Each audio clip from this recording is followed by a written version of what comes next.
একবার ভাবুন তো, আপনি ব্যাংকে টাকা তুলতে গেছেন আর এটিএম মেশিন হঠাৎ করে একটার পর একটা নোট ছুঁড়ে ফেলছে। এই মুহূর্তে আপনি কি করতেন? সব টাকা নিয়ে পালিয়ে যেতেন নাকি সৎ থাকার সাহস দেখাতেন? একজন সাধারণ নারী ঠিক এমনই এক পরীক্ষার সম্মুখীন হয়। টাকা তুলে ব্যাংক থেকে বের হওয়ার মুহূর্তে এটিএম মেশিন আচমকা বিকল হয়ে যায়। এরপর শুরু হয় অবিশ্বাস্য ঘটনা। মেশিনটা পাগলের মতো টাকা বের করতে থাকে। কয়েক সেকেন্ডের মধ্যেই চারপাশ ভরে যায় নোটে। উড়ে আসা টাকার ধাক্কায় নারীটি প্রায় পড়েই যাচ্ছিল। ভয়ে আর দুশ্চিন্তায় সে সঙ্গে সঙ্গে ব্যাংকের কাস্টমার কেয়ারে ফোন করে। তার কথায় কেউ বিশ্বাসই করে না, বরং তাকেই অপমান করা হয়। কিছুক্ষণ পর এটিএম মেশিন থেমে যায়। মাটিতে ছড়িয়ে থাকা অগণিত টাকার দিকে তাকিয়ে নারীটি গভীর চিন্তায় পড়ে যায়। সে বোঝে এখন যদি সে চুপচাপ চলে যায়, এই টাকার দায় শেষ পর্যন্ত তার ঘাড়েই পড়বে। ঠিক তখনই সে জীবনের সব থেকে সাহসী সিদ্ধান্ত নেয়। বড় দুটি লাগেজ কিনে 1 টাকাও না ফেলে সব টাকা গুছিয়ে নেয় সে। এরপর সোজা রওনা দেয় সেই ব্যাংকের হেড অফিসের দিকে টাকা ফেরত দেওয়ার জন্য। কিন্তু ভাগ্য যেন তাকে আরো একবার পরীক্ষা করতে চায়। ব্যাংকে ঢুকতেই সে মুখোমুখি হয় সেই কাস্টমার কেয়ারের মেয়ের সঙ্গে, যে ফোনে তাকে অপমান করেছিল। মেয়েটা তাকে দেখে ঠান্ডা গলায় বলে,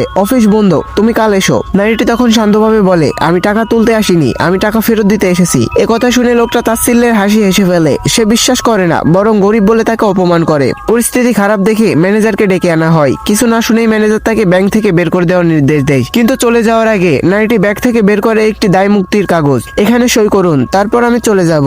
রাগ আর তাড়াহুড়োর মাথায় লোকটা কিছু না দেখেই কাগজে সই করে দেয়। আর তারা সেখান থেকে চলে যায়। কিছুক্ষণ পর গাড়িতে বসে থাকা কাস্টমার কেয়ারের মেয়ে রেডিওতে একটি খবর শোনে, ব্যাংকের একটি এটিএম মেশিন থেকে 1 কোটি টাকা নিখোঁজ হয়ে গেছে। এই খবর শুনে তার হাত পা ঠান্ডা হয়ে যায়। সে বুঝে যায় সত্যটা তার সামনেই ছিল। ভিডিওটার বাকি অংশ দেখতে চ্যানেলটি সাবস্ক্রাইব করুন।